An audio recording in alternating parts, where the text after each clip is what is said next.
Allez, c'est parti. Nous allons passer en revue les définitions dans une seconde, mais il y a tout un tas de choses qui se produisent dans le ciel et que les gens confondent souvent, d'accord? Vous avez les météores, les météorites, les comètes, les astéroïdes. Donc, les météores, ce sont des traînées de lumière des étoiles filantes, causées par ce qu'ils pensent qui entre dans l'atmosphère terrestre. Source, petites particules ou fragments de comètes, donc il n'y a aucune substance là. Il n'y a pas de rocher. Vous ne trouverez pas d'impact où cela a frappé quand vous avez une étoile filante, ok? Techniquement, selon ça, ça n'existe pas. On a un phénomène lumineux et ça fait pouf, ça n'existe pas. Juste la lumière dans le ciel, littéralement. Ensuite, vous avez les météorites, celles qui sont plus grosses. Une météorite serait ce qui a tué les dinosaures. Une météorite de la taille d'une ville est tombée sur la péninsule du Yucatan, en Amérique du Sud, et aurait causé des dégâts considérables il y a 23 millions d'années environ. Ouais, bien sûr. C'est ça ici. Des météorites. Elles survivent au voyage à travers l'atmosphère pour impacter la surface. Et elles viennent de partout. Nous y reviendrons brièvement. Mais elles viennent de partout autour de nous. Partout parce que l'espace. Ensuite, vous avez les comètes, qui ne sont que des corps qui reviennent des régions extérieures que l'on n'a pas là. Ils disent qu'elles sont sur leur écliptique, donc elles ont une orbite. Nous les voyons périodiquement avec de grandes variations dans la récurrence. Nous n'allons même pas aborder les astéroïdes, mais nous allons en parler un tout petit peu au début pour les disqualifier. D'accord? Ces choses qui gravitent autour du Soleil, qui sont dans l'espace, qui n'ont jamais heurté la Terre, que personne ne peut jamais vérifier, se résument littéralement à des points de lumière sur le noir. Et en gros, ce sont des étoiles sur lesquelles ils ont mis une étiquette. Des restes de la construction de Mercure issus de la formation du système solaire, bien sûr, bien sûr. Mais puisque nous sommes dans les dessins animés, prenons notre science à partir de ce dessin animé globulaire super héliocentrique. Hurtling towards Earth, a shooting star catches the attention of anyone looking up. But where does it come from? Out in the solar system, asteroids, comets and planetary fragments can move into Earth's orbital path, pulled in by gravity. As basketball-sized meteoroids approach Earth's mesosphere, frictional heating burns them up, producing the impressive light show of a meteor. These small meteoroids never make it to Earth's surface. Scale up to car-sized meteoroids, and these rocky bodies power through the atmosphere, burning but leaving enough behind to deposit a meteorite on Earth's surface. Yet to produce impact craters, meteoroids need to be much bigger. House-sized objects expelled from the asteroid belt will enter Earth's atmosphere with a literal bang. The sonic boom can be heard for miles before the meteoroid strikes the Earth, compressing the ground. Kinetic energy is transferred into shock waves so powerful that the projectile and ground beneath can vaporize and melt. A transient crater is excavated by complex interactions between tension release and shock waves, whilst impact ejecta can be expelled past the crater rim. Other material remains in the transient crater to later become crater fill impactites. Modification following large impacts sees central uplift of the crater floor and collapse of the unstable crater walls. Faulting continues far into the future, alongside hydrothermal activity, which changes the mineralogy of impact site. Earth has 200 known impact craters, a fraction of the 30,000 on the Moon's surface visible from your backyard. Volcanism, Ouais, on va parler de tout ça. and the atmosphere all help to disguise Earth's past meteorite impacts. Yet the Chicxulub crater is a scar from an impact 66 million years ago, an event so devastating that it wiped out over 60% of life on the planet. Tsunamis, earthquakes and forest fires followed, which inhibited plant photosynthesis. Atmospheric dust and temporary global cooling occurred due to nitrous oxide released from pulverized rocks. But from devastation, life blossoms. Shocked rocks have increased porosity, helping microbes to colonize this biological niche. Crater lakes and hydrothermal springs provide unique, protected hotspots of evolution. And meteorites themselves bring carbon to Earth, an essential building block for life. There are economic benefits too. Canada's Sudbury crater houses some of the world's largest copper and nickel. Car il n'y a pas de carbone sur la Terre, on a besoin de celui qui vient de l'espace. Donc ils attribuent tout ce que nous trouvons sur le sol à des choses qui l'impactent depuis le ciel. Et en fonction de l'endroit où ça atterrit géographiquement, cet endroit est maintenant riche en minéraux économiquement. Et ils peuvent exporter leurs métaux de météorites et des trucs comme ça. Ouais, parce que le métal s'est développé comme une bactérie une fois qu'il a touché la Terre. Ok, je m'en assure juste. Honnêtement, je n'avais même pas entendu ça la première fois, la partie sur le carbone. J'ai éclaté de rire en mode muet, mais c'était comme si nous n'avions pas de carbone avant. Ok, c'est bon. Hydrothermal fluids have taken advantage of pathways created by faulting and fracturing of the impact crater to concentrate valuable resources into metalliferous ores. Similarly, oil and gas can migrate along these pathways, creating important hydrocarbon reservoirs. Les météorites apportent du jus de dinosaure et canalisent tout ça, je suppose. Studying impact craters is essential to understanding the frequency, consequences, and value of meteorite impacts to better prepare for them in the future. Oh man, that was. Dis donc, c'était vraiment de la bonne propagande. J'en ai eu ma dose. Mais ça explique en quelque sorte leur position au complet. Et genre, ils ont même approfondi la façon dont les forces d'impact créeraient ces signes visibles que nous ne pouvons voir sur aucun d'entre eux, manifestement. Je pouvais sentir mes points de QI s'envoler. On pourrait se dire que ça a du sens si vous ne vous intéressez à rien d'autre après ça. Si vous repartez avec ça comme somme totale de vos connaissances, vous vous dites « ouais, sûr, je connais les météores ». Ou vous pourriez ridiculiser un terraplaniste pour ne pas comprendre ce qu'ils sont. Je pourrais accréditer ces dessins animés qu'ils ont apporté du carbone sur la Terre et faire passer l'autre pour un stupide. Bref, il y a un tas de photos où ils disent que ce sont des cratères d'impact. Il s'avère que la plupart d'entre eux, avant 1960, s'appelaient autrement, étaient bien connus sous le même nom, d'accord? Ils étaient reconnus comme étant des geysers. Ils avaient juste des dolines, c'était bien connu. Ils étaient souvent remplis d'eau, et ils disent que c'est la météorite qui a changé la composition chimique. C'est ce que la vidéo vient de dire. Ou il s'agissait de geysers, et cela se produirait probablement aussi. Mais ils ont aussi mentionné la Lune.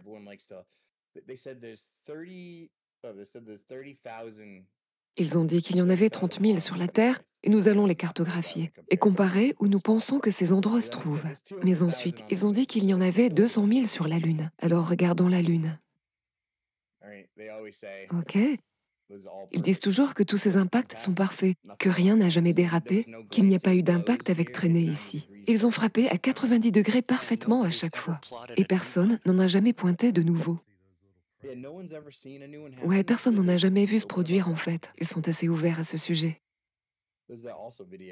Et je vous ai mis aussi cette vidéo de la Lune dans un instant. Je ne parle pas de l'onde lunaire, mais de plasma. Ils y montrent des bulles de plasma et une expérience où ils font la corrélation entre les bulles et les cratères. Ça se reflète à l'identique dans une bulle de plasma ou autre.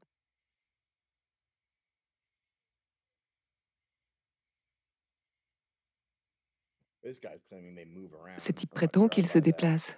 Je n'adhère pas à cela. La Lune elle-même tourne, donc les gens sont confus.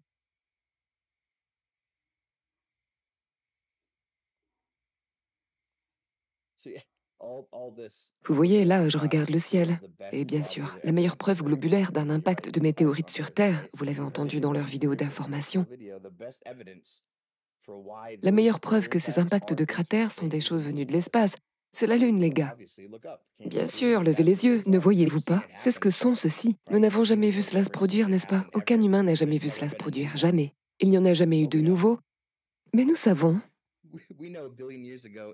qu'il y a des milliards d'années, dans un laps de temps absolument parfait, tout cela s'est produit. Et nous savons certainement que... Nous le savons, les gars, parce que la NASA, mec, la NASA, bien sûr. La NASA a cartographié tous ces astéroïdes. Pourquoi, les amis, remettriez vous-même cela en question? Alors allons-y, regardons-les tous.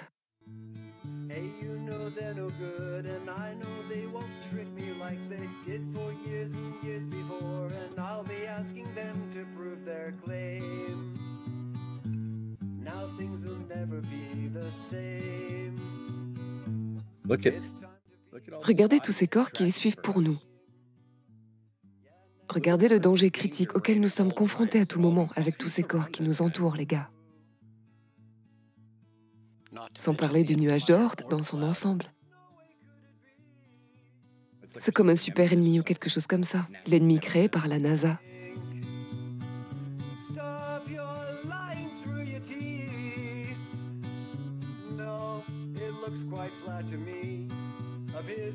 En 1999, nous avions découvert Ryugu. Les amis, vous souvenez-vous de cet astéroïde très important? Nous avons fait atterrir de petits rovers dessus et avons collecté des échantillons.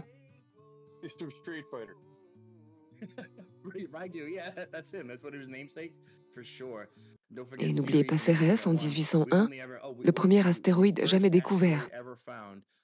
Même si nous l'avons appelé planète jusqu'en 2006, lorsque nous avons su qu'il s'agissait bien d'un astéroïde. Je parie que nous y avons fait atterrir un rover aussi, et c'est comme ça qu'on sait. Et alors on se dit, c'est une bonne chose que nous puissions les vérifier sur tout ça, n'est-ce pas? C'est pas comme si nous n'avions pas à nous relever de data indépendants.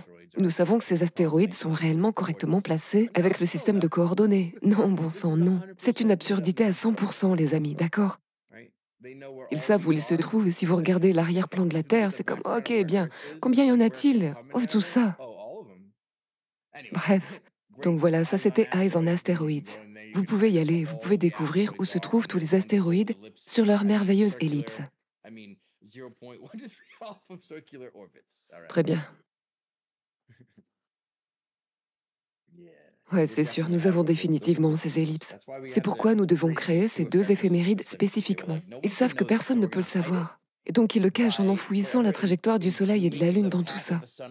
Eh, si vous voulez savoir quand il fait jour, si vous voulez savoir quand le Soleil va se lever n'importe quand, vous allez devoir consulter ces éphémérides héliocentriques où nous avons converti tous les mouvements du Soleil et de la Lune pour genre la perpétuité. Et ils ont fait une simulation et la font tourner encore et encore. Voilà ce que c'est. Ce sont les deux seuls éphémérides qui sont héliocentriques. Personne n'a besoin d'une éphéméride héliocentrique. Personne n'a besoin de ses coordonnées. Tout le monde a besoin d'éphémérides géocentriques. Parce que, vous devinez, c'est comme ça qu'on utilise les choses, d'accord? Mais c'est genre, ok, alors quel était le but de les mettre dans cette éphéméride? Oh, pour perpétuer l'héliocentrisme, évidemment. C'est la seule chose à laquelle je puisse penser. Donc bref, ce sont les astéroïdes. Ce ne sont pas ceux dont on dit qu'ils viennent sur Terre et nous laissent ces cratères géants. Ceci, je crois, est le plus grand et le plus célèbre. Et ils affirment que c'est une météorite qui a frappé la Terre. Mais alors, où est le reste? C'est la première question.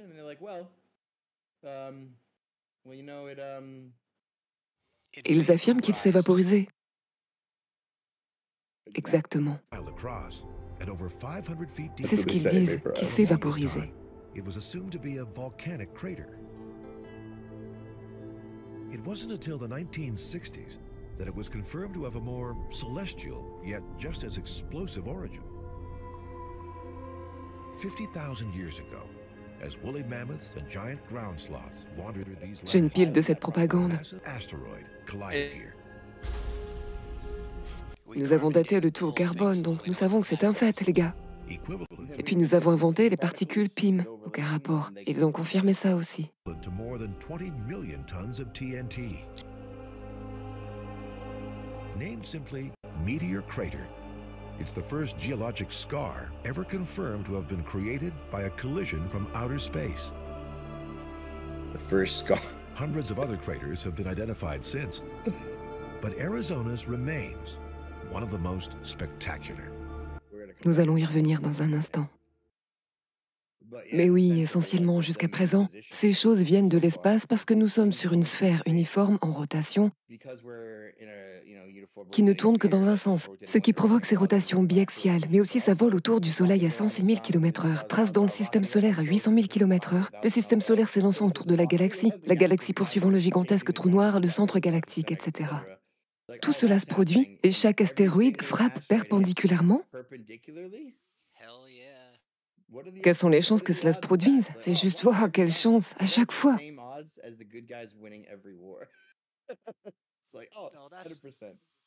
C'est à ce moment-là que la NASA a élaboré toute une nouvelle théorie, incluant la Lune, selon laquelle c'est parce que les projectiles se déplacent si vite et qu'ils heurtent quelque chose de si rigide. Le cratère d'impact est rond, quoi qu'il arrive. Waouh, même s'il pourrait en quelque sorte faire des ricochets, rebondir et glisser. Quoi, ça ne marche pas en physique? Encore une fois, la gravité sélective. Ouais, ils ressemblent tous à ça, d'accord? Alors bien sûr, le globularisme basé sur des observations devrait intégrer cela dans leur science, donc, eh bien oui, tous les cratères spatiaux ressemblent à ça. Hit the ground so hard, Et le reste est allé où? it actually obliterated itself. Oh, Now, science. Gotta love science. back in the early part of last century, Daniel Barringer, he thought that there was actually a full chunk of iron buried underneath that. So he bought the mining rights to this crater. He thought he was going to go down and find $1 billion worth of iron in it, and that's why there is a mining setup right in the middle of the crater. So hopefully we'll get to see that tomorrow. As it turned out, they didn't quite understand the impact physics, and the asteroid essentially obliterated and is found in little pieces all over the area. Comme c'est Some of the pratique. larger pieces are actually in the visitor center. Oh, that's where they were. Plus grand, comme la taille de votre chat. Just Yeah. spread out, yeah. Donc bref, c'est de la vraie science. Alors, ceci est un article grand public. Si vous regardez ici, ils disent qu'il y a 160 cratères de météorites. Nous allons les cartographier, nous allons les trouver. Et là, ils disent oui, nous le savons parce que, pourquoi? Les processus géologiques sont notoirement fiables, comme nous le savons grâce à la théorie de la tectonique des plaques. Donc les cratères présents sur la Terre aujourd'hui, ils savent tout cela et ils savent que c'est à cause de l'érosion et de tout ce que nous avons appris par rapport à ces modèles de tectonique des plaques, qui se seraient ensuite renfoncés, puis se seraient écroulés sur eux-mêmes. Eh bien, personne n'a jamais rien observé de tout cela. Mais nous savons que c'est vrai. Je veux dire, regardez, nous savons qu'une météorite moyenne entre sur Terre à des vitesses comprises entre 11 km/s et 72 km/s. Mais oui, bien sûr. En tout cas, de tout ce qu'ils ne savent pas, gardons à l'esprit le contexte très important pour l'observation des météores depuis l'espace. Et ceci, bien sûr, cela se produit à tout moment, partout et pour tout le monde.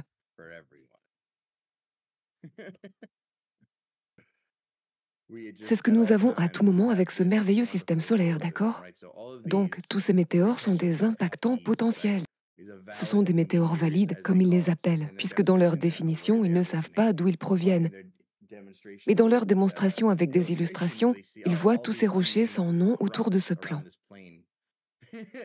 Et nous voyageons constamment avec eux autour, avec notre masse attirant la masse, l'influence gravitationnelle, n'attirant jamais l'un de ces éléments vers nous. Rien de tout cela ne les dérange jamais. On ne peut même pas comprendre comment ces masses gravitationnelles fonctionnent entre elles, mais tout ça se passe comme ça ici. Pas d'impact, les gars, pas même un frémissement, pas d'ondulation, personne n'est dérangé. Mais celles-ci, les amis, elles se tirent les unes les autres tout le temps, créant toutes sortes d'orbites folles à tel point que les mathématiques ne fonctionnent pas. Bref, tout ça en tête, ok? Nous allons observer des traînées d'étoiles. Techniquement, ceci est pendant une pluie de météores. Et nous allons chercher des météores. Nous allons chercher des météores venant de là, d'accord? Parce que, encore une fois, ils devraient venir de partout. Ils devraient venir de tous les côtés, non pas de partout sauf le bas. La seule raison pour laquelle je peux penser qu'ils ne viendraient pas du bas, c'est que le bas est le même pour tout le monde. Et que les météores sont un phénomène du ciel. Donc s'ils ne viennent jamais du sol parce que la Terre est plane et que le ciel dépasse partout de cette façon, alors vous ne les verrez jamais surgir du sol. Mais je ne sais pas, peut-être que nous en verrons ici.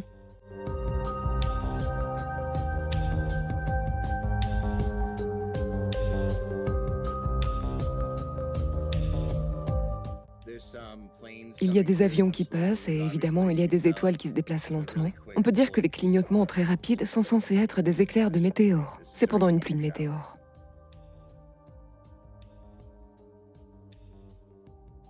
Il est intéressant de noter que les pluies de météores se produisent toujours dans ce qu'on appelle les flux d'activité météorologique connus.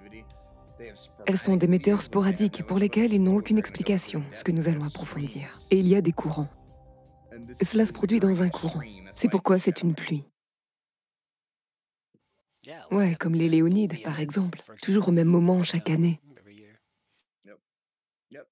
Donc ils savent que cela fait partie de ce que l'on pourrait appeler l'orbite écliptique du Soleil. Alors on n'en a jamais vu une qui vienne du bas. Elles viennent toutes d'ici, d'ici, d'ici, d'ici, d'ici. Ce que nous voyons à partir de cette seule vidéo, c'est qu'ils viennent de partout. Bien sûr, le ciel tourne, ou si vous êtes héliocentriste, la Terre tourne dans l'autre sens, peu importe. Le ciel tourne, et nous avons toutes ces lumières omnidirectionnelles qui viennent comme une pluie. Ils les appellent étoiles filantes, mais ces phénomènes sont réellement luminescents, ce sont des illuminations du ciel. Tout comme nous voyons des lumières dans le ciel. Appelons cela un phénomène illuminescent.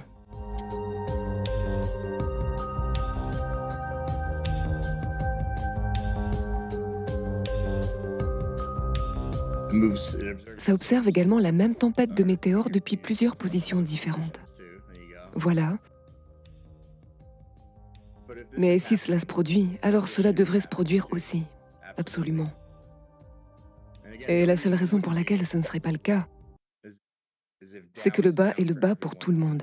Et le bas n'est pas en fait un plan tangentiel perpétuel indépendant pour chaque personne, se tenant sur un cercle à la surface d'un géoïde avec une existence directionnelle gravitationnelle qui serait perpendiculaire à la direction de la gravité. Donc, le géoïde nécessite une direction perpendiculaire par rapport à la gravité, parce que personne ne sait où se trouve le bas, parce que le bas est toujours vers l'intérieur en raison de la force centripète. Il y a donc toujours une force descendante centripète qui circule vers l'intérieur. C'est ainsi qu'ils savent ce qu'est le bas. Et c'est pourquoi le géoïde a besoin de l'existence directionnelle préférentielle avec la gravité. Donc nous n'avons besoin de rien de tout cela. Et les traînées d'étoiles n'ont besoin de rien de tout cela. Et les météores n'ont rien besoin de tout cela. Parce qu'ils savent où se trouve le bas, c'est le but. Les météores savent où se trouve le sol et ils ne tombent pas vers le haut. Un autre de ces cratères plus gros. Celui-ci, ils ont construit des bâtiments, il y a une boutique de souvenirs. Ils disent que c'est dû à un impact géant venu de l'espace. C'est exactement de cette taille. Et oui, il semble ne présenter aucune des qualités que l'information du début disait qu'il aurait. Il serait en forme de toile d'araignée ici à cause de l'impact de son rebond lui-même, n'est-ce pas? Ils ont dit qu'il y aurait des éjectats tout autour, mais personne n'en voit jamais. Ils ont dit que ce serait en forme de toile d'araignée et qu'il serait effondré sur lui-même pour donner ce monticule au milieu, ce que nous ne voyons pas. C'est un bassin complètement plat. Donc si quoi que ce soit dans l'explication du début était vrai, il y aurait un petit monticule au milieu ressemblant à une sorte de caldeira volcanique, juste à cause de la façon dont ils disent que le phénomène géologique l'aurait encapsulé. Et puis alors, comment n'est-il pas rempli d'eau comme il l'avait dit? Oh, attendez, non, il y en a un rempli d'eau, donc c'est évidemment vrai. On va laisser Eric Dubé nous parler de ce sujet pendant 2 minutes, car je pense que c'est une assez bonne explication, même si c'est surtout pour les visuels en arrière-plan que nous allons expliquer. Eh bien, nous avons des étoiles filantes. Comme je l'ai dit, les étoiles ne sont pas vraiment la terra firma. Donc, quand vous voyez une lumière jaillir d'un endroit vers un autre, c'est simplement ça. C'est simplement une lumière qui jaillit. Ce n'est pas un rocher de l'espace qui arrive. Non, non, mais celles en Russie qui ont réellement brisé des vitres d'une école et on a presque eu l'impression d'une explosion. Oui. Et puis vous avez celles que vous pouvez voir surtout depuis la Russie. On dirait qu'elles sont prises depuis des caméras de tableau de bord. Vous verrez des boules brûlantes de quelque chose qui arrive et ouais. Elles ont même brisé des vitres et autres. Je pense que ce sont des sortes de choses militaires qu'ils tirent pour nous faire croire que les météorites existent. Parce qu'elles tombent toujours en biais, comme si elles avaient été tirées d'un avion. Si les météorites existaient et que nous vivions sur une terre boule, alors les météorites devraient être projetées dans toutes les directions possibles, toujours dans la même direction, et tomber sur la Terre. Il devrait y avoir des météorites qui montent, d'autres qui montent en diagonale, d'autres qui descendent horizontalement ou verticalement.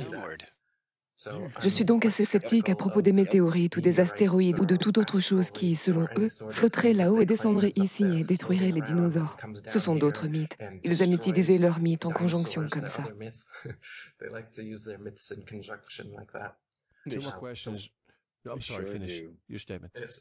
En ce qui concerne les météorites russes, j'aurais tendance à penser qu'il s'agit d'une sorte d'expérience militaire,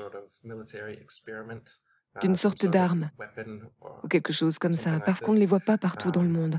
On les voit juste là-bas. Il semble que ce soit quelque chose sur lequel ils travaillent. Et des cratères, je ne sais pas exactement comment ils sont formés, mais encore une fois, je ne vois pas de preuve qu'ils proviennent de rochers tombant du ciel. Ils vont aussi beaucoup trop lentement.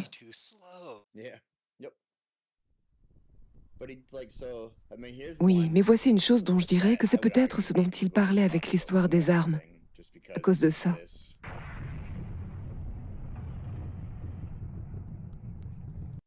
C'est juste un bang sonique, non? C'est juste un bang sonique, c'est juste. Mais d'où vient cette chose, je veux dire?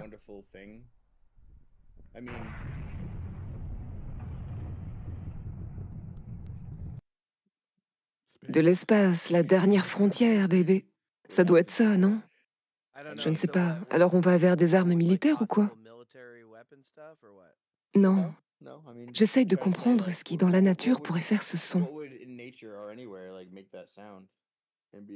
Je pense qu'il faut que ce soit accéléré à la vitesse du son pour franchir le mur du son, ouais. Donc je pense d'emblée aux avions, c'est ce que je voulais dire avec ça. Quelque chose qui est tombé d'un avion, non? Je ne sais pas, peut-être que c'est juste moi. Les angles précédents semblaient vraiment venir d'une altitude assez basse.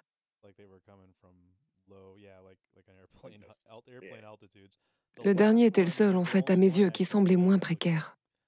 What we see around the world, these lights that we saw in Russia a few years back and Arizona a few weeks ago, what are these? Well, we've got shooting stars. Like I said, stars aren't actual terra firma. So when you see a light shoot from somewhere to somewhere else, it's simply that. It's simply a light shooting. It's not a rock. Cet angle. No, no, but the ones in Russia that actually broke. Ouais, c'est à peu près tout ce qu'on verrait. It almost felt like a Mais on a des effets dans le monde réel, comme ça. J'en ai vu, c'est réel, je veux dire, c'est arrivé, de toute façon.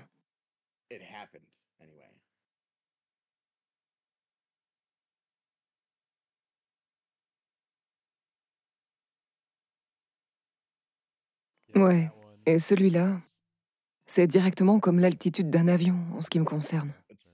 C'est exactement le même que les autres aussi. Et c'est toujours cet angle. Surtout ceux qui font du bruit et des dégâts.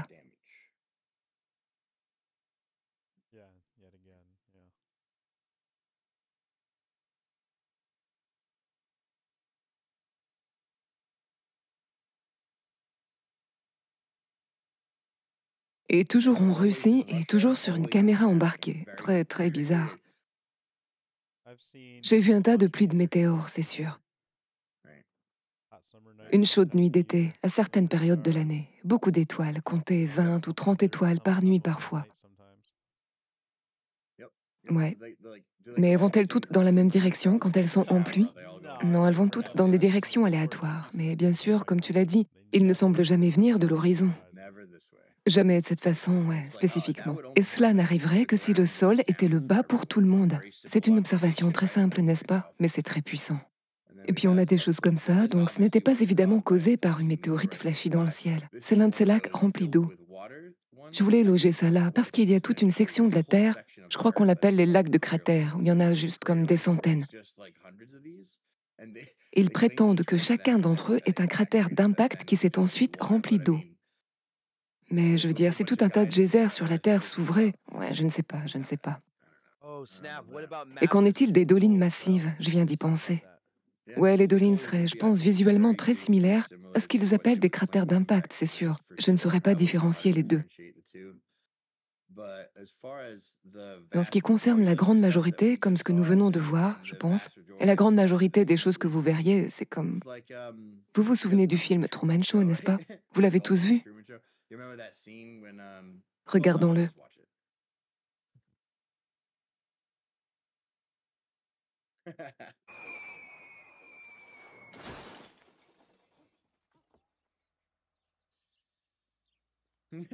He goes up and put all the truth in the movie, and it's like it's not because he's in a dome, right? It's like, no, that's not it.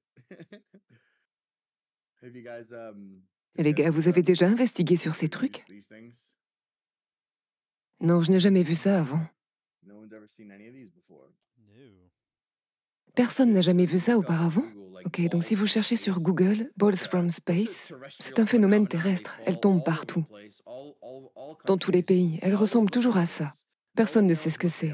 On les retrouve enterrés, cachés. Celle-ci, au Gujarat, a laissé les gens perplexes, d'accord? Chacun trouve sa propre explication quant à ce que c'est. Ils en trouvent partout. Oh, des fragments de satellites, de réservoirs de gaz. Ce sont des fragments de fusées. Ce sont tout ce qu'on veut qu'elles soient. Ils en trouvent partout, d'accord? Des boules de métal géantes tombant du ciel partout dans le monde. Et puis même les gouvernements font semblant de ne pas savoir ce que c'est. C'est comme genre au Vietnam, de mystérieuses boules spatiales, ok? Si vous cherchez n'importe laquelle de ces boules, vous trouverez une tonne d'images. Alors passons rapidement en revue une compilation.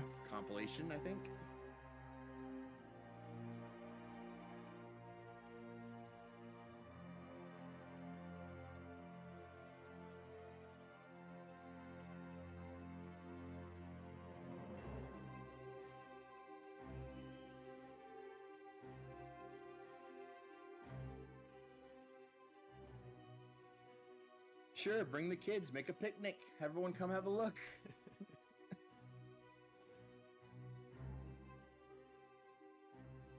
A weird thing falls from the sky. Bring the kids, Barbara. Get a picnic. Yeah, bring...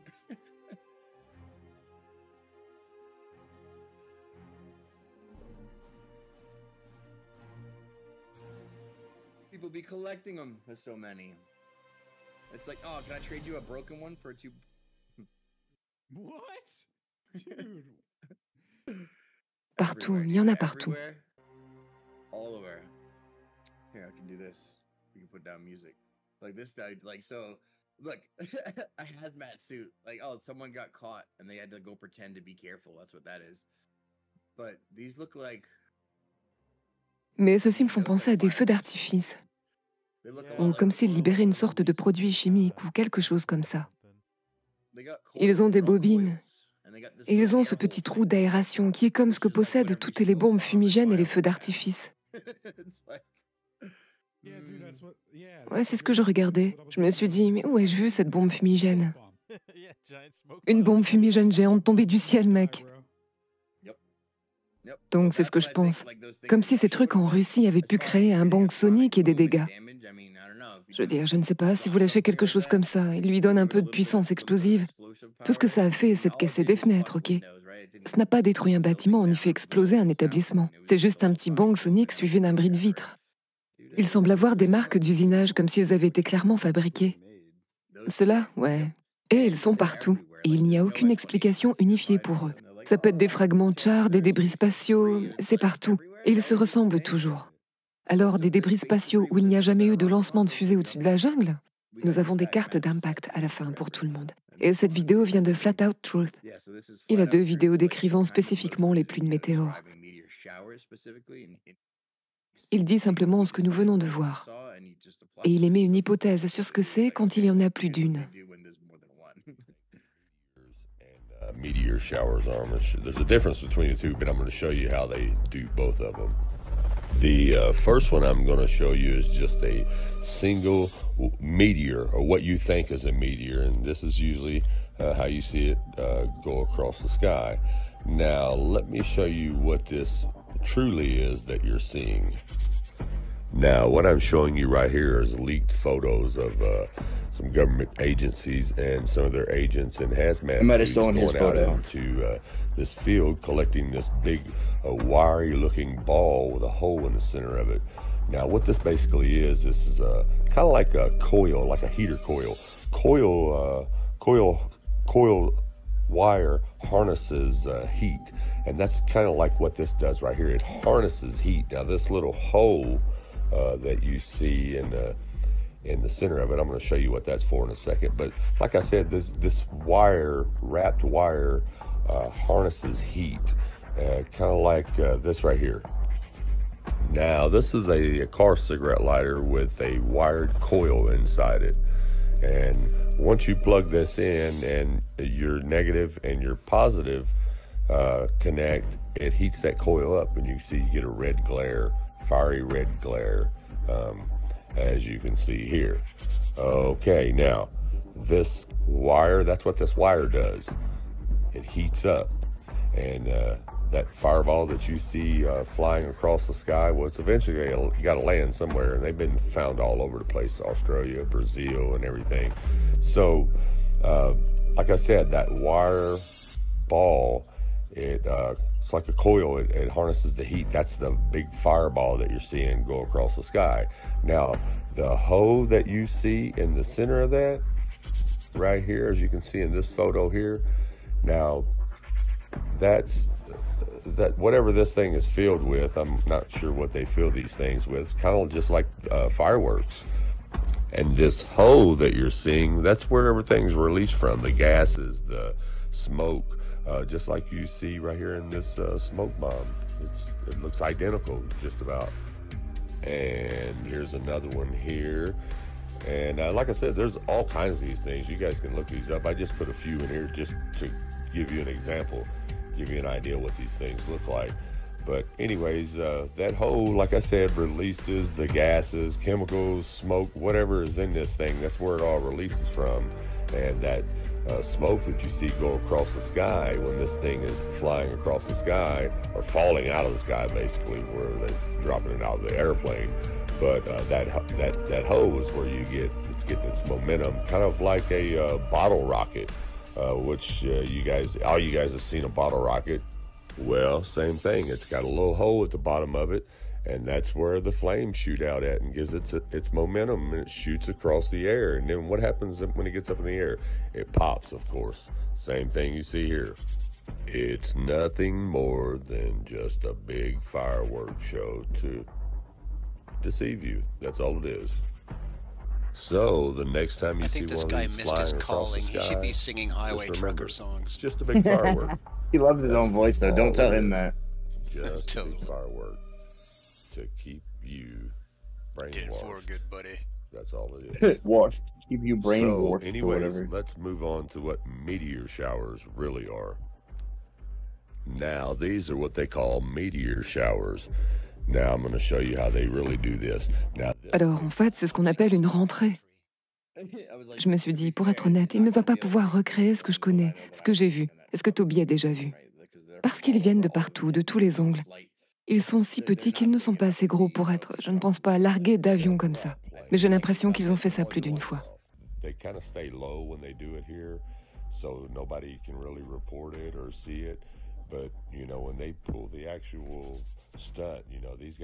Passons à la suite. Si quelqu'un a déjà entendu Whitsitt parler de radiants météoriques sporadiques, il parle de cela. C'est là que le monde universitaire se focalise. C'est là que ma position entre en jeu. C'est là que les nouvelles choses entrent en jeu, essentiellement, d'accord? C'est là que nous allons en gros faire des conjectures. Ils ont un système de coordonnées écliptiques ici, et ils utilisent la radiologie. Ils font toutes sortes de cartes, ils font toutes sortes de tests.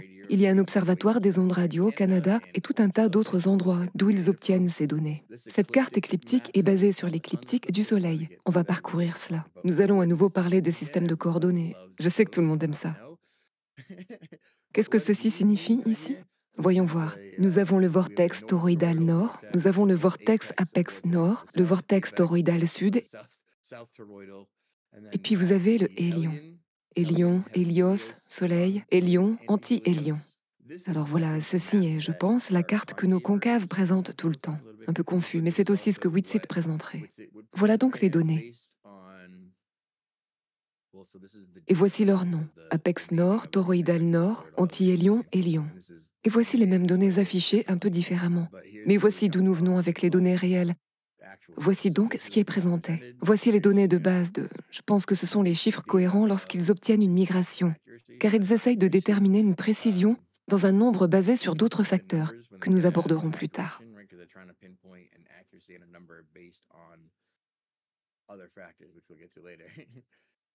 Cet article, un autre météore sporadique montrant un nuage de points, convertit essentiellement ces données ici. C'est ce que cela est censé représenter, les moyennes du nuage de points. Revenons à notre système de coordonnées écliptiques pour que nous puissions comprendre ce que nous allons observer lorsque nous étudierons les radiants de météores sporadiques partout sur Terre. D'accord? L'écliptique est donc la même chose que, disons, céleste, sauf qu'ils vont utiliser l'écliptique du Soleil comme méridien principal, ou appelons-le le grand méridien bissecteur, la ligne d'horizon, celle qui crée une sphère. Nous l'appellerons le plan fondamental pour ce système de coordonnées. Je vais juste jeter ici le slide du système de coordonnées géocentriques ici parce qu'il contient les autres. Cela fait simplement référence à un type, mais nous avons ici des coordonnées cartésiennes ou sphériques. Sphérique est le plus courant, ça représente le géocentrique. C'est par ici? Absolument. C'est ainsi que vous verriez les choses à partir d'une projection azimutale. C'est ainsi que vous projetez des étoiles. C'est ainsi que fonctionne le système ALT comme horizon. C'est comme ça que vous utiliseriez un sextant et feriez n'importe quel type d'arrangement. Voici comment vous utiliseriez les coordonnées sphériques. Bref. Quand nous arrivons à cette partie ici, cela vous montre que cela consiste à configurer l'ALT comme système. Et voici l'horizon, le système d'horizon d'ascension et de déclinaison, qui est juste ALT comme grille. Ils ont choisi de le définir comme décalage. Donc le système de coordonnées écliptiques est essentiellement ceci, sauf que c'est la lecture de la grille de bissectrice. Super facile. Vous pouvez faire une transformation de base. Nous pouvons l'examiner. Il y a le système de coordonnées de description de base dans lequel les positions des étoiles et des objets du ciel profond restent fixes. Nous sommes donc familiers avec ce qu'est un cadre ECI, ou que vous associez à l'étoile statique, ou vous allez simplement dire que tout se déplace au temps sidéral, la vitesse à laquelle les étoiles semblent tourner au-dessus de nous, les 23h54. Et puis les objets du système solaire se déplacent par rapport à ce système de coordonnées. Comme elles sont en mouvement orbital autour du Soleil, comment le savez-vous? Ou les étoiles d'arrière-plan, comment savez-vous à quoi vous faites face? Et puis elles ne changent pas, alors comment le saurait-il? Donc un observateur terrestre. Nous voyons simplement ce système de coordonnées. Cela ressemble simplement à un système de coordonnées sphériques de votre point de vue, mais il est incliné. Pour l'incliner, vous tenez compte de cette inclinaison de 23,4 degrés. Donc en gros, vous faites simplement de l'obliquité de l'écliptique, votre équateur. Super facile. Et puis pour faire une translation d'avant en arrière, vous faites un peu de trigonométrie de base. Parce que, bien sûr, lorsque vous utilisez des systèmes de coordonnées, c'est ainsi que vous transformeriez d'avant en arrière en fonction des angles par rapport aux étoiles, en fonction d'un horizon et d'un angle par rapport à un observateur céleste, que vous utilisez ensuite la trigonométrie pour obtenir un calcul de distance et de position au sol. Revenons donc à nos données de radio de Harvard ici. Ils sont donc marqués comme étant A, D et C. Ils pointent toujours vers leur zone représentative, d'accord ? Nord-toroïdal, sud-toroïdal, hélion et anti-hélion. C'est juste comme ça qu'ils le font, c'est noir et blanc. Mais ce sont des données impressionnantes qui apparaissent de manière sporadique. C'est toujours la même chose, c'est comme une cohérence intermittente, genre c'est comme un oxymore encore là. Imprévisiblement constant ou quelque chose comme ça. Donc ils les appellent sporadiques, mais ils deviennent prévisibles. Et c'est pourquoi ils écrivent des articles à leur sujet tout le temps. Et nous avons la latitude et la longitude écliptique ici. Et nous avons le Soleil et son apex. Et notre toroïdal nord, c'est ici. Je pense que la plupart de tout cela semble se produire, le toroïdal nord.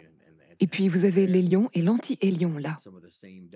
Certaines des mêmes données avec un peu de couleur, la distribution radiante sporadique des météores dans l'atmosphère. Et encore une fois, les mêmes points dans le même vortex toroïdal nord. Alors, nous allons juste plonger quelques minutes dans Primer Fields pour obtenir un peu de soutien de ce qui se passerait avec des champs toroïdaux magnétiques à double bulbe de haute énergie. Et ce que nous pensons qui se passe avec la Terre. To further understand these magnetic fields and validate this new theory, hundreds of experiments were conducted utilizing a vacuum chamber and specially constructed, bowl-shaped magnetic field emitters. When 70,000 volts of electricity is applied, the plasma formations that you are now seeing appear. A variety of purging gases were used in these experiments. This includes ordinary air, argon, hydrogen, and helium.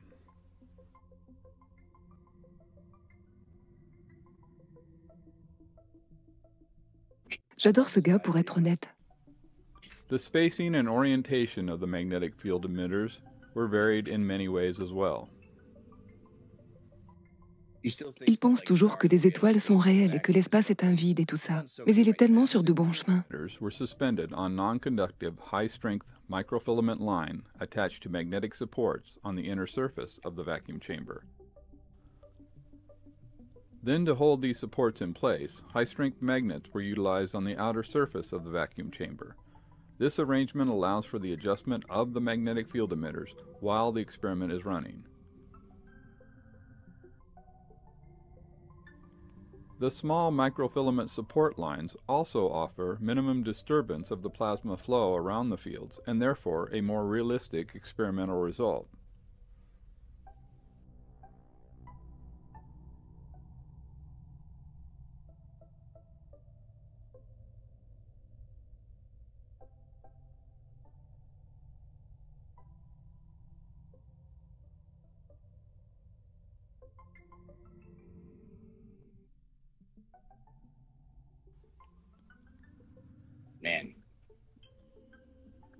A variety of bowl-shaped magnetic field emitters were utilized in these experiments in order to reveal how changing the geometry of the field emitters affects the matter around them.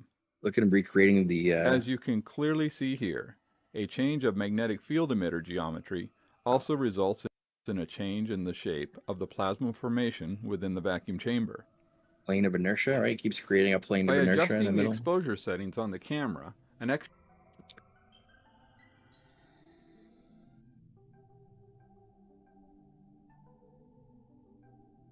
notice how increasing the spacing between the magnetic field emitters transforms the shape of the nucleus until finally a disk of plasma forms around the nucleus. Donc il essaye d'imiter un photon en ce moment. The plasma around the magnetic field emitters, even though the field emitter... Mais il a admis que ce qu'il pense être un photon est en fait un double champ toroïdal rotatif en forme de bol double, de haut en bas. Il pense donc que c'est un tor, mais c'est toujours un photon. Il existe tout simplement. Mais il utilise le mauvais jargon, c'est tout. Stationary.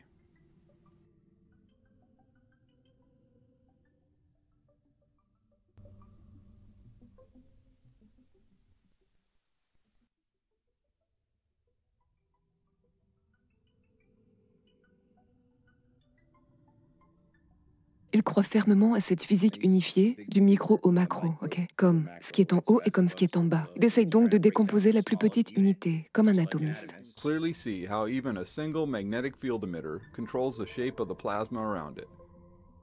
Notice how it confines the plasma to the lower part of the vacuum chamber.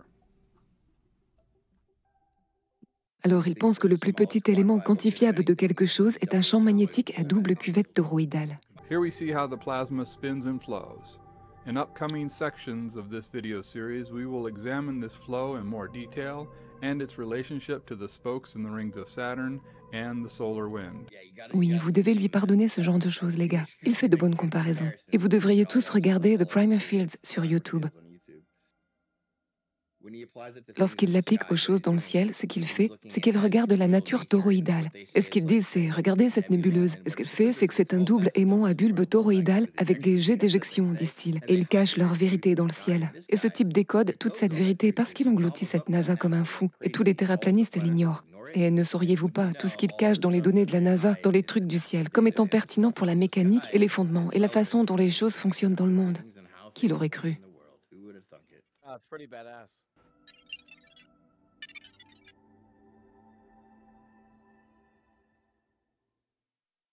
Chamber and the way in which they shape plasma.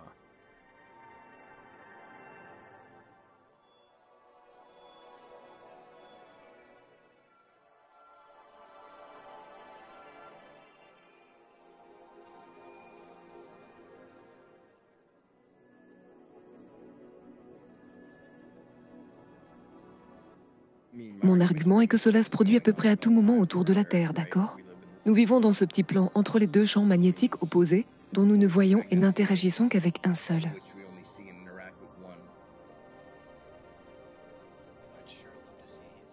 Excitation du milieu de fond.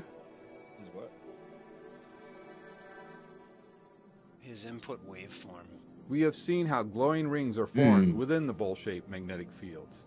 I think he's pretty open with publishing his experiment stuff and equipment and where he got it and stuff. Notez également que la durée de vie du plasma n'est qu'une fraction de seconde. We have also witnessed how the ejection jets are formed. Yeah, he's got it going for a while though. Mais il applique constamment de la tension et crée constamment du nouveau plasma, n'est-ce pas? C'est l'ancien matériau qui disparaît instantanément dès qu'il est généré. Is that what's creating all that light? Plasma? You think that's plasma illumination, not just illumination, electromagnetic radiation from the plasma? Yeah. Great. That's where you can see some of it bleeding to the magnets that are holding it in place. Right. Like you can see some of that escape. There's pseudo grounding going on there. Yep. All right, so that makes perfect sense then. Distribution en radiale, illumination en radiale. How a disk of plasma will form around the equator of the magnetic fields. Yeah, right. We have also seen how these formations of plasma rotate at high speeds, even though the field emitters. Il est en train de discuter de ça. C'est un atome pour lui. Et je me dis, mec, ça me va, on peut être amis.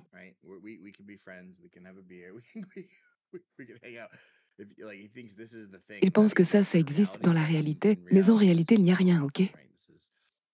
Ce sont les plans d'inertie ou le plan diélectrique où vous êtes créé ici. Je suis d'accord avec tout ce qui s'y rapporte, sauf la masse. Oui, il essaye de l'attribuer à la masse.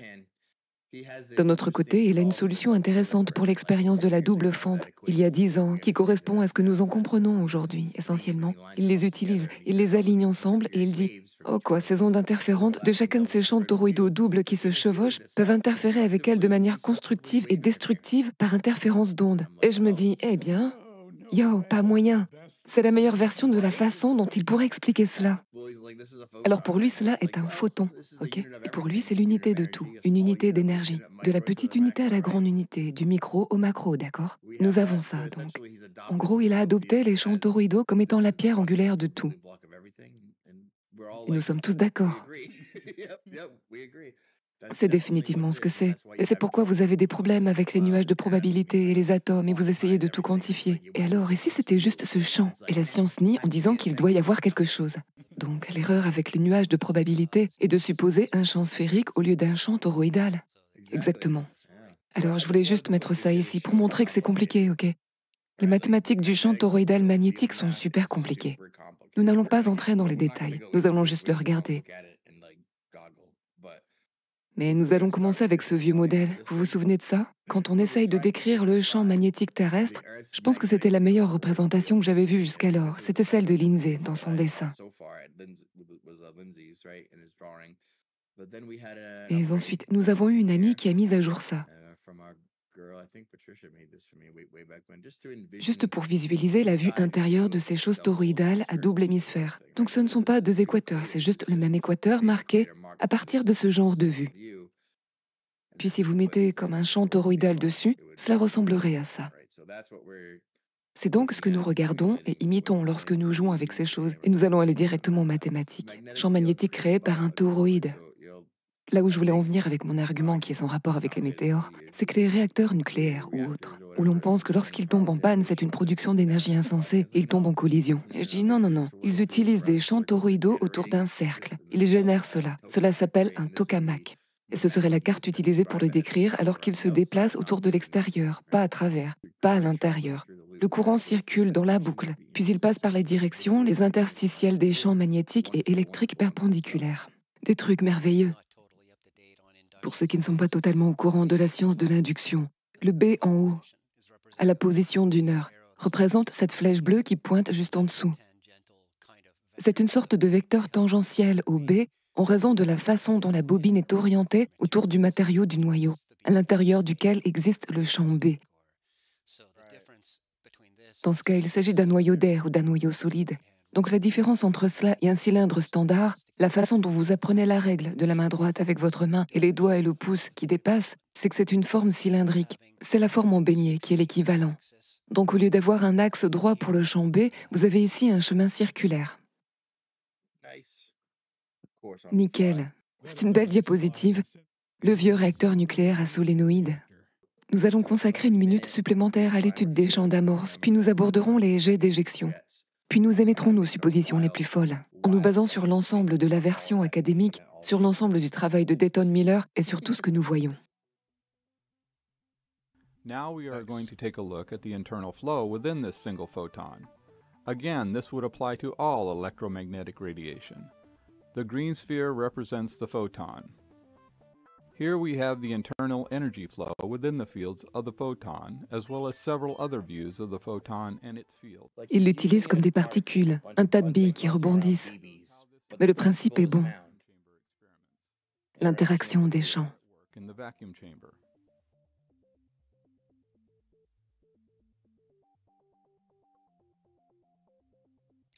Pour moi, cela ressemble juste à une représentation de la densité du flux d'énergie. Beaucoup de petits points, beaucoup d'énergie. C'est exactement ce que c'est en réalité.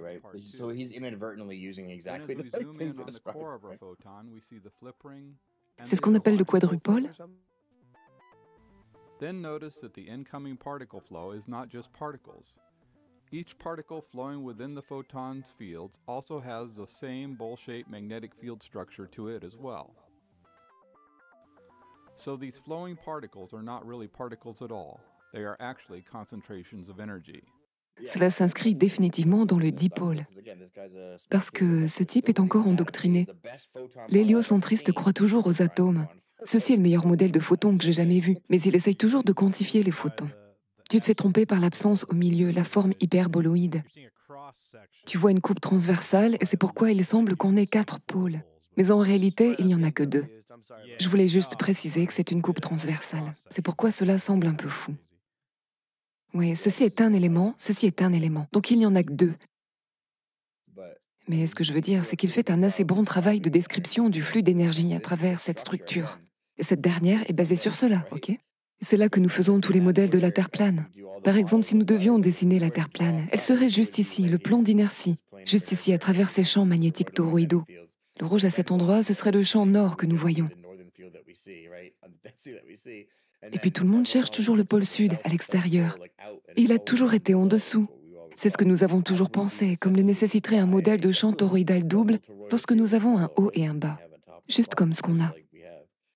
Ce que nous avons donc, si la polarité n'est pas vraiment réelle et que ce modèle est l'absence de l'un ou de l'autre, il n'est pas entaché. Vous pourriez dire que ceci est positif et ceci le négatif. Vous pourriez également dire que c'est un état de charge et un état de décharge. Pour les besoins du diagramme, cela ne fait aucune différence. Vous avez 2 états opposés, l'un cherchant l'autre, que ce soit positif ou négatif, dans leur mauvaise interprétation, de la façon dont fonctionnent les charges et dont l'électromagnétisme est censé fonctionner. Ou que ce soit ceci, la charge et la décharge, c'est le meilleur principe à comprendre.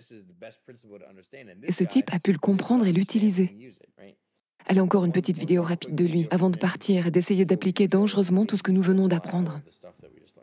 Explain the formation we find in Hercules A. So let's take a look at how matter can be ejected by these bowl-shaped magnetic fields. Yep. So now I'm going to show you magnetic ejection utilizing the CERN ball. So this one will shoot these magnets, ordinary magnets, about 25 to 30 feet across the room if I have a large room. I don't have that big a room we're working in right now. So I'm just going to show you what I'll do. Fun, David LaPlante. Hold it down here. And I'll just put it in through the bottom, through the hole in the bottom. A little tricky. It doesn't really want to go in there. It's kind of against it. But then you get it to where it's a balance point, where it doesn't take any energy. But once you push it past that balance point... That's the threshold between positive or north and south of all the magnets he's got mounted on the outside of that bowl, right? Yep. I kind of wanted to cover knowing that all matter has a magnetic component to it. You saw him do. How he produces this. La façon dont il produit cette chose que nous appelons plasma, dans son exemple, dans le bocal en verre et le gros trou éclairé. Ce que vous voyez en fait là est une sorte de technologie d'éclateur. C'est post-Tesla. Vous verrez cela dans ma première émission en direct sur ma propre chaîne. Lorsque je travaillais sur le transformateur haute tension et la transmission de puissance de Tesla et ce genre de choses. J'ai passé un peu de temps sur l'éclateur, et plus particulièrement sur l'extinction magnétique de l'éclateur et sur la façon dont cela change la nature de la dynamique. Et c'est pourquoi il va à 70 000 volts afin d'allumer un éclateur de cette distance à travers ces 2 foyers polaires. Car il a 2 bols avec tous ces aimants installés à l'intérieur. Il a 2 seuils polaires entre le nord et le sud à traverser avec un seul potentiel de tension. Une seule extinction d'un circuit qu'il complète via l'éclateur à travers ces 2 bols. Et il a mis quelque chose en travers là où les éclateurs se rencontrent, pour ainsi dire. Exactement à mi-chemin de leur trajet d'un point à un autre. Et c'est ce qui fait diminuer la chaleur sur ce matériau et créer le plasma juste là. Tout ce qu'il fait vraiment, c'est créer un chemin hyper focalisé à travers lequel l'éclateur fonctionne. Oui, Sa dernière vidéo porte sur la création d'énergie maintenant. Lorsqu'il avait fait cette vidéo, il a dit que d'ici 2013, nous ferions des tests et tout. Et évidemment, ils l'ont arrêté net, parce que ce n'est toujours pas le moment de l'énergie libre, d'accord? Mais à ce stade, il s'est dit, nous avons l'énergie libre, je viens de résoudre la crise climatique, je viens de tout résoudre. C'est genre génial. Mais nous, on est là, ah ouais mec, mais ils n'essayent pas de résoudre les problèmes. Ce sont eux qui créent les problèmes. Il n'a pas encore compris. Bref. Ce que je veux dire, il a une super idée pour ce toroïdal post-Tesla. Il a son tokamak en marche. Il en fait un dans une de ses vidéos et il montre comment il essaye de breveter. C'est incroyable. Il décrit donc des choses qu'il voit dans l'espace. Mais les jets d'éjection et les champs magnétiques et les champs toroïdaux sont tous très réels, d'accord? Nous les connaissons et les aimons tous. Nous les utilisons tout le temps. Et en particulier, si vous croyez en ce modèle, avec cela venant du centre, créant tout ce que nous connaissons, alors ceci ici pourrait simplement être un jet d'éjection magnétique formé naturellement par le champ toroïdal magnétique oscillant vers l'intérieur et vers l'extérieur ici autour de toute la Terre. Cela pourrait en être l'explication. C'est juste l'un de mes logos de soleil noir les plus cool ici. Ce que je veux savoir, c'est d'où vient l'énergie qui sort du soleil, du trou noir. D'où vient le mécanisme? D'où vient la source d'énergie? Vous voyez ce que je veux dire? Pas seulement le corps rayonnant, mais comment est-il devenu rayonnant? C'est ce que je veux savoir. Oui, pour autant que je sache, c'est de la magie, mais j'y travaille. C'est donc l'argument, ok? Il y a un soleil noir ici en bas, comme source de toute lumière et de projection qui se projette. Alors c'est là que j'argumente, à travers un jet d'expulsion magnétique tout au long du centre, ricochant ou se diffractant sur le firmament, ou quel que soit le diffracteur qui devrait être, comme nous l'appelons, un joli distributeur de charge incurvée, ce qui serait nécessaire pour que les systèmes que nous avons en place fassent sortir ces deux-là. Et alors nous avons ces deux-là. C'est pas un positif et un négatif, mais deux états, d'accord? Ce ne sont pas une cathode et une anode. Nous avons notre soleil diélectrique et notre lune magnétique ici, créés à partir de ces mêmes fractions positives de faisceaux, qui interfèrent ensuite de manière destructive, uniquement avec celui-ci. C'est ce que nous pensons que c'est, ok? Tout cela étant la source. Maintenant, qu'est-ce qui crée cela? Qu'est-ce qui donne de l'énergie? Seul Dieu le sait. Je vais l'appeler le point astral de Dieu pour l'instant. C'est une bonne question, j'aimerais bien le savoir, mais le cercle ici est de toute façon complètement mystérieux pour nous. Alors j'aimerais y aller et comprendre. Cela nous aidera probablement à comprendre ce que c'est. Et puis nous allons prendre ce que nous avons appris aujourd'hui de M. David Lapointe de Primer Fields, et nous allons simplement l'appliquer à ce que nous pensons que la Terre a, n'est-ce pas? Nous avons donc nos deux champs. Nous avons un fonctionnement perpendiculaire. Appelons simplement ce champ, disons, le diélectrique. Nous aurons cela comme convergence centripète, cette divergence centrifuge du champ magnétique qui pénètre perpendiculairement pour nous donner quelque chose comme ceci, qui est un dessin très grossier qui fait grincer les dents de Stone. Juste une note rapide de l'éditeur sur cette image particulière. Je dirais qu'il n'y a pas de D dans centripète. Juste une remarque à part, là. Centripète, ah, regardez ça. Et si je couvrais juste là, personne ne le voit, ok? Ce n'est qu'une illustration grossière du vecteur de force général. C'est la seule chose que j'essaye de montrer, c'est qu'elle serait perpendiculaire, comme celle-ci entrerait, vous voyez, elle entre et sort, et descend et entre, ok? C'est différent, et ça ressemblerait à quelque chose comme ça. Nous avions rencontré notre garçon Corpus sur TikTok, qui avait une meilleure idée et l'illustre en quelque sorte comme ça. Alors ça ressemble à un grillage de fer qui trace les lignes de force. Ça me semble bien, oui. Mais nous avons nos bonnes lignes de force. Nous avons cet outil. Ce serait l'anneau extérieur et il a correctement désigné ce que nous appelons les tropiques, d'accord? Les tropiques de la création. Les tropiques sont là où tout se passe. C'est là que se trouve le soleil, c'est là que se trouve la chaleur, c'est là que se trouvent les interfaces dynamiques. C'est là que les marées se reflètent perpendiculairement quand elles ne sont pas encore tout à fait arrivées là. C'est là où tout se passe. Regardez ces petites flèches courbées, près de la surface, à travers la ligne méridienne, en allant à gauche ou à droite, oui, ces petits gars-là. Et remarquez que même si c'est aussi difficile à dessiner, ils ne sont pas vraiment plats sur l'écran. Ils entrent et sortent un peu de l'écran. Ils ont un peu la forme d'un tire-bouchon, et c'est ce que vous allez trouver qui entraîne les vents. Comparez cela au schéma de vent sur Terre et vous verrez comment cela se corrèle parfaitement. Alors rapidement, lorsque nous l'appliquons et le ramenons à notre compréhension d'un atome ou à notre compréhension directe de ce que nous savons sur les champs toroïdaux qui sont la composition de tout, du micro jusqu'au macro, et nous voyons que cela s'intègre parfaitement, et nous ramenons ça à ce que nous avions des gars du milieu universitaire, lorsqu'ils étudiaient scientifiquement les 4 endroits où se trouvent tous les radiants météoriques sporadiques. Sporadique signifie que nous n'en avons aucune idée, c'est aléatoire. Les impacts radiants météoriques sporadiques ici.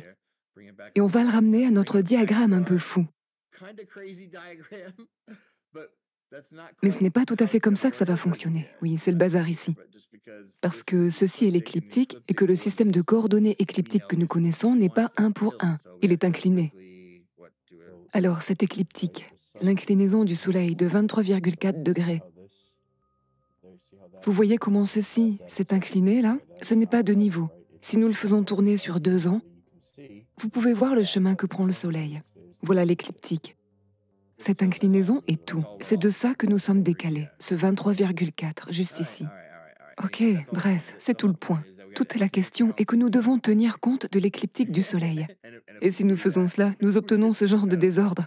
Mais si nous prenons un peu de recul et que nous regardons simplement la situation, nous voyons où se produisent réellement les impacts de météores sporadiques. Alors faut entendre par le mot « impact » la manifestation de météores sporadiques. Il semble que ce soit dans la zone tropicale et juste au niveau du vortex toroïdal nord, juste au niveau du jet d'éjection où nous voyons ce vortex toroïdal nord. Voyons si nous pouvons obtenir une meilleure image. En voilà une bonne. En fait, reconstruisons-le.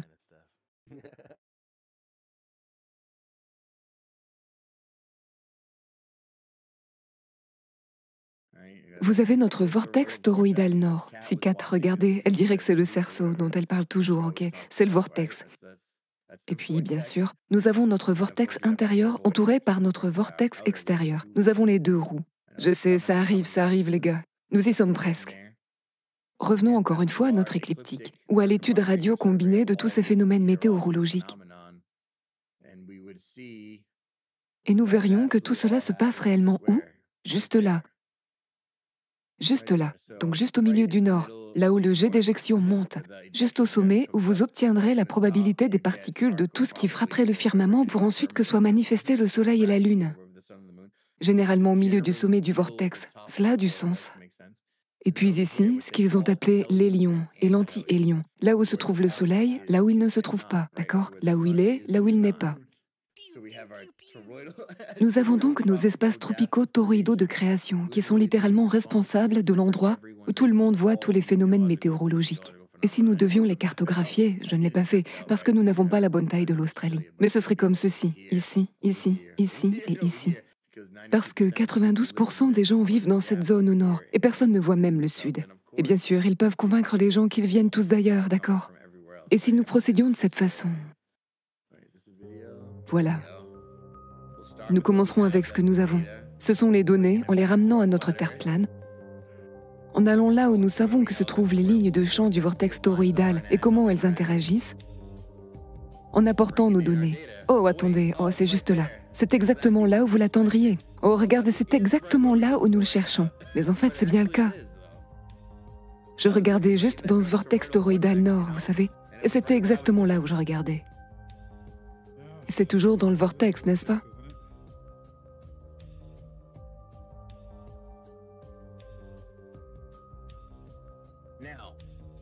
Maintenant, pour la dernière partie, presque comme si ça coïncidait avec des choses dans le ciel, les amis. Et nous disons, eh bien, qu'est-ce que c'est? Vous savez quoi? Je vais faire une supposition au hasard. Je veux dire que cela coïncide avec, disons, la saisonnalité, la périodicité du Soleil, quelque chose à voir avec le Soleil. C'est pas vrai. Et c'est là qu'on voit que c'est exactement ça, les gars. La variation semestrielle du taux de comptage des météores est observable. Et ils recherchent une symétrie, d'accord? Et ils disent « Oh, c'est étrange, ce n'est jamais ça. Oh, mec, c'est fou. On n'observe pas de minimum à l'équinoxe d'automne. » Et c'est comme si le taux de comptage maximum devait se produire en janvier et le taux de comptage minimum devrait se produire de mai à septembre. Bref, quand ils essayent d'étudier tout cela ensemble, c'est saisonnier, c'est toujours saisonnier. Tout ce qui se passe dans le ciel a à voir avec l'interaction dynamique du Soleil et de la Lune. Je vais juste continuer à le dire à chaque présentation. Alors, quand vous cherchez sur les impacts radio de météores, vous devez vous demander quelle est la saison, où est le Soleil. Cool, eh bien, c'est là que vous allez obtenir votre décharge de champs électromagnétiques sporadiques de plasma qui monte en flèche à travers probablement un jet d'éjection interne. Donc, quand ils atterrissent n'importe où ailleurs, c'est comme, ouais, le champ toroïdal se déplace d'une certaine manière, mais il le propulse vers le haut, et parfois ça se déplace de manière aléatoire, et les gens les voient dans des endroits bizarres. Mais ce cycle diurne observé en juillet et janvier correspond à quoi? Le sinus, la bonne vieille équation du temps de la trajectoire du Soleil. Quelle que soit la façon dont vous avez l'habitude de le voir, l'onde sinusoïdale du Soleil, c'est la projection de Mercator si vous deviez regarder à une base Soleil jour-nuit. Et il s'aligne toujours, toujours. Les distributions radiantes sporadiques s'alignent. Oh, c'est déroutant parce que nous avons des attentes en matière de particules et elles devraient avoir la même force en raison de nos exigences et présuppositions de symétrie. Mais, les gars, cette histoire de symétrie due au fait d'être une sphère, c'est comme leur plus grand fléau. Ils ne comprennent jamais, ça les fout en l'air à chaque fois. Rien n'est jamais tout à fait symétrique. Rien n'est symétrique. Voilà donc de quoi nous parlons avec les données sporadiques lorsqu'ils tracent les points. Ils en obtiennent donc beaucoup, mais principalement là où le Soleil se trouve, là où il n'est pas. Le vortex toroïdal nord, le vortex toroïdal sud, ou littéralement juste au-dessus de l'écliptique. Donc, où se trouve le Soleil, c'est là que vous allez voir tout cet impact de la distribution radiante. Il y a une petite information sur la source toroïdale nord. Bon sang, qui l'appellerait ainsi? Oh, dans les années 60. Au fait, les météores sont apparus à partir des années 60. Avant cela, ils étaient tous des geysers. Ils n'étaient tous que ça. Personne n'a même deviné qu'il s'agissait de trous géants venus de l'espace. Ce n'est que dans les années 60 qu'ils ont été tous renommés. Campbell Brown. As-tu déjà entendu parler de Campbell Brown? Je n'ai jamais entendu parler de lui. Non. Alors oui, les relevés orbitaux de Jones et Brown en 1993, à partir du radar météorologique d'Adélaïde. Et en ce moment, ils ont le radar météorologique de Harvard. C'est ce à quoi nous faisons référence et que nous utilisions pour nos données auparavant. Mais ici, la distribution orbitale de la source toroïdale nord. Alors pourquoi pensez-vous qu'il l'appellerait toroïdale nord s'il ne savait pas ce qu'il faisait? Je veux dire, c'est une chose étrange à mettre au milieu du ciel, toroïdale nord. Et puis je me demandais, est-ce que ma position est correcte? Et est-ce qu'ils écrivent beaucoup d'articles à ce sujet? Bien sûr que oui. Variations saisonnières dans le toroïdal nord, source de météores sporadiques. Donc ils disent, je parie qu'il y a une corrélation entre la saisonnalité et le soleil, et ils disent, ouais, bien sûr, c'est vrai. Bien sûr que oui, tout le temps, tout le temps. Ouais, c'est là en noir et blanc. C'est là en noir et blanc, exactement. En noir et blanc. Et ça va coïncider avec la périodicité, exactement. C'est pourquoi ils ont la longitude et la latitude solaire. Ils ont un système de coordonnées écliptiques qui est cette étrange chose ressemblant à un ellipsoïde. Et ils donnent la longitude et la latitude solaire, donc ils basent tout sur le Soleil. Le Soleil est le méridien d'origine, encore une fois. C'est pourquoi cela ne semble pas être décalé, mais c'est équidistant, et cela coïncide avec la saisonnalité et toutes les observations de la Terre. D'accord? Donc tout ce que nous avons vu correspond à ces modèles. C'est fou. C'est tiré d'un article publié. Et encore une fois, personne n'a jamais observé de cratère d'impact dans la nature, personne. Mais ils savent tout à ce sujet, ne vous inquiétez pas. Et on a encore quelques vidéos, mais nous avons presque fini. Revoyons la position une fois de plus. Parce que c'est la position de Shane et c'est ce que Shane avance, les distributions radiantes sporadiques des météores. This is the Shane Earth model.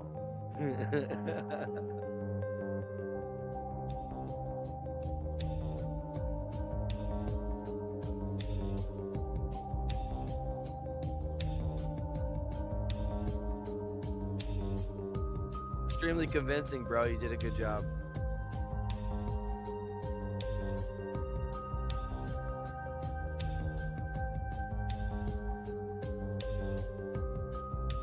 Damn. Ouais, je me suis convaincu en regardant ça. Je suis reconnaissant pour le champ de plasma. Nous vivons simplement dans ce champ de plasma géant parce que les champs magnétiques créent un plan d'inertie diélectrique sur lequel nous pouvons vivre à tout moment. Et Dieu merci, l'extérieur tumultueux de la relation inverse et perpendiculaire du magnétique et du diélectrique nous maintient en vie, en raison de sa nature tumultueuse qui nous maintient stables et à niveau. Et puis un bref résumé de cet autre type, faisant les mêmes remarques. So this happened from asteroids, right? At least that's what we've been programmed to believe. But what if I told you that this was a phenomena that has happened from below and not something that fell from above? Isn't it interesting that what we have thought to be craters look a lot like geysers? Now let's compare both side by side.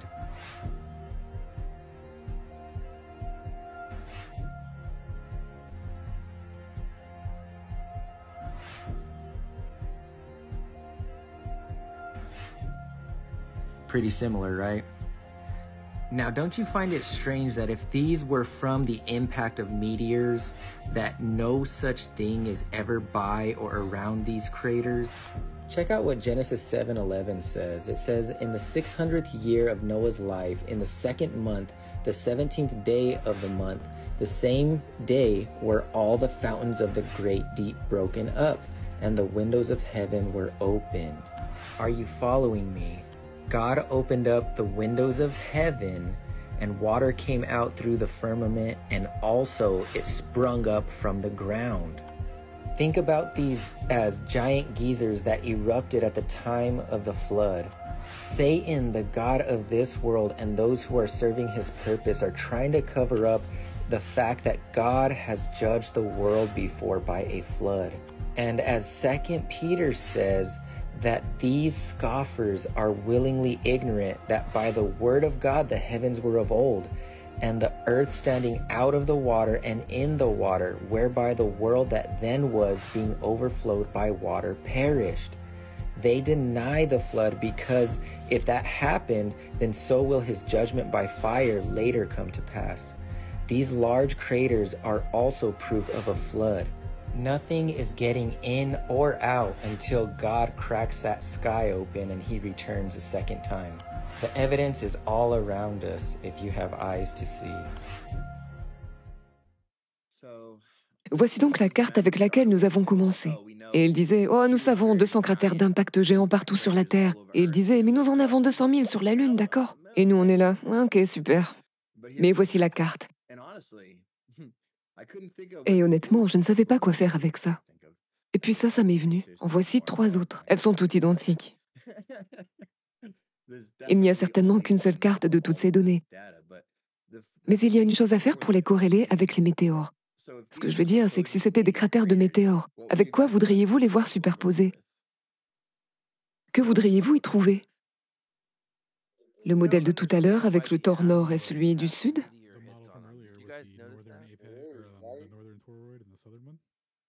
Ouais, mais je veux dire, est-ce que vous vous souvenez quand j'ai fait les marées et j'avais comme 57 superpositions de cartes, comme les points amphidromiques, les marées, celles du champ magnétique, du flux magnétique, comme la topographie et les lignes de faille.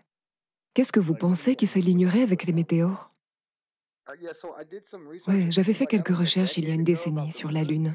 Et ils disaient qu'il y en a en moyenne 222 nouveaux. Ils les appellent les cratères d'impact tous les 2 ans ou quelque chose comme ça.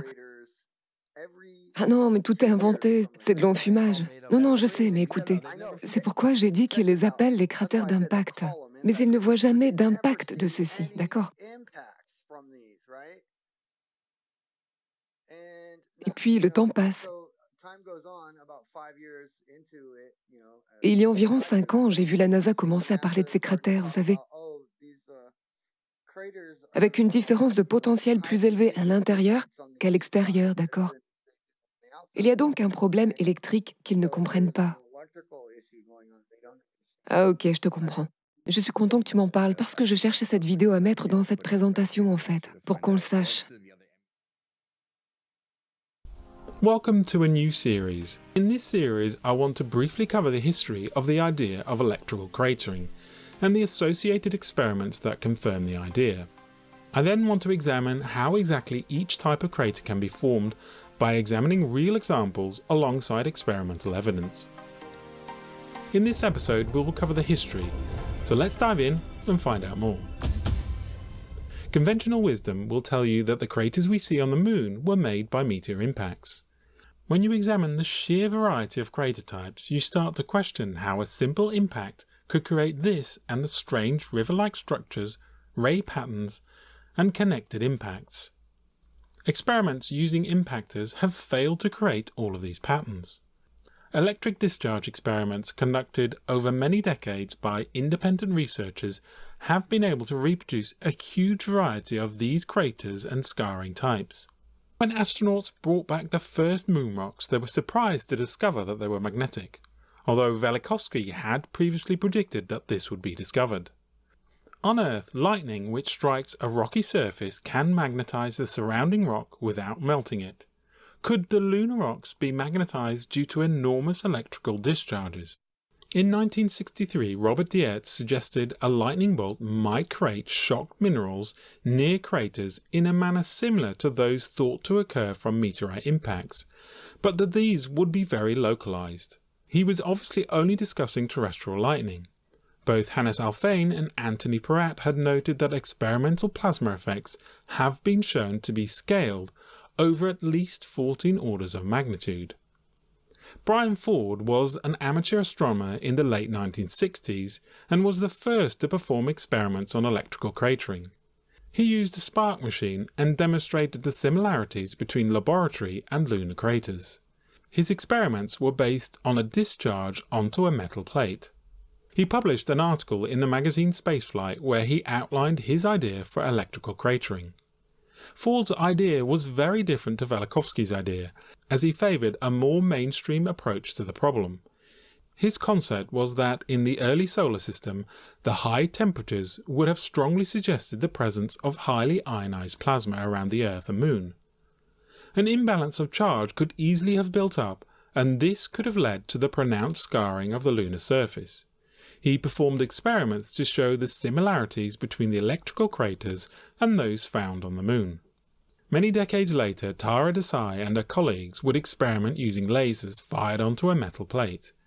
These produced similar indent craters, but also much more complex versions with a cone in the centre. Analysis of the shape of the craters showed that they were similar in shape and contour to the example craters. What is rather intriguing about this work is that a laser is essentially an electromagnetic pulse. Normally, electrical breakdown occurs when there is a sufficiently high electric field strength in an insulating medium, like air. We will go into more detail about this in a future video.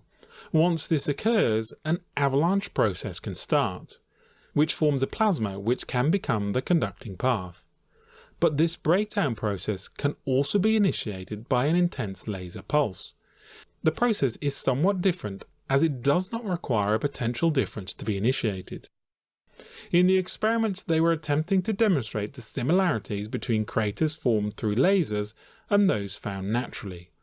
From the report, it would appear that this seemed to be limited to simply showing how they were able to form simple bowl-shaped craters, but also craters with a central peak. The main aim was to try and show that a similar mechanism could be used to explain all types of craters. Both Ford and Desai's work were based on creating craters on a metal surface, which is not really representative of most planetary bodies. C.J. Ransom expanded on these experiments by using materials that are found on planetary bodies such as sandstone, barium carbonate powder and aluminium hydrate powder.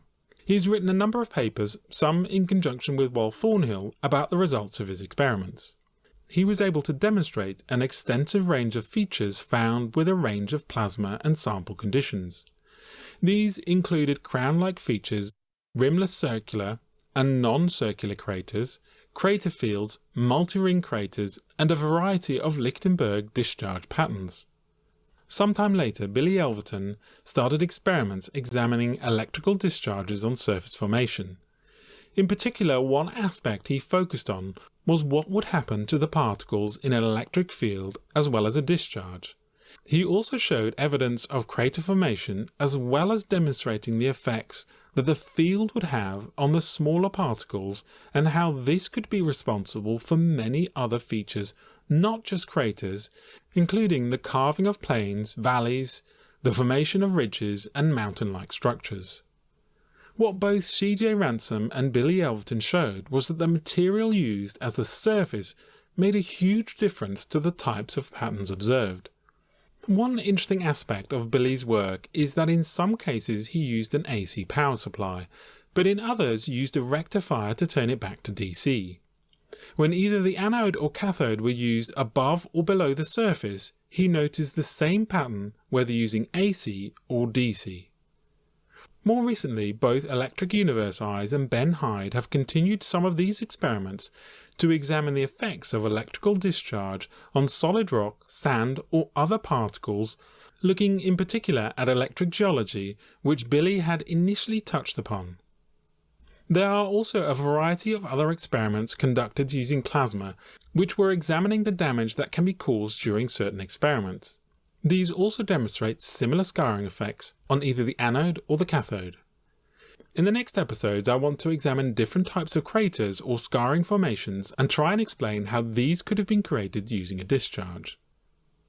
If you know of any other experimentalists... En ce qui concerne les geysers qui surgissent des profondeurs, la seule chose à laquelle je pensais en regardant ces cartes de cratères d'impact supposés... D'accord, mais si vous deviez inonder la Terre... Pensez-y une seconde. Si vous deviez inonder la Terre, où placeriez-vous ces geysers d'urgence qui jaillissent du sol pour vous assurer que tout le monde soit inondé? Qu'en pensez-vous? Donc on a des terrains élevés, des vallées entourées de topographie, isolées, isolées, isolées, désert, désert, désert. Donc si vous devez inonder la Terre, si tous ces cratères sont des cratères d'impact, non, ça c'est ridicule. Et s'ils étaient tous littéralement ceux-là? Des décharges électriques? Non. Ceux-ci sont des gros. Ce sont les gros cratères. Ça pourrait être juste des geysers. Tous les gros cratères géants qu'ils disent être des impacts. Et puis l'emplacement de tous ces cratères d'impact serait simplement là où je les mettrais si je devais inonder la Terre. C'est tout ce que je dis. C'est ma dernière supputation. Et Shane, pour être honnête, le truc de la doline est assez fort aussi. Je veux dire, nous avons vu des dolines dans la vraie vie. Et oui, nous pourrions soutenir cette idée que les dolines existent et tout ça. Tu vois ce que je veux dire? Les dolines existent, mais aussi les geysers. Tu n'as pas vraiment la preuve pour savoir si c'était un geyser ou non, où le phénomène des dolines se trouve. Tu vois ce que je veux dire? Eh bien, 42% se remplissent d'eau mystérieusement. Donc c'est un assez bon indicateur.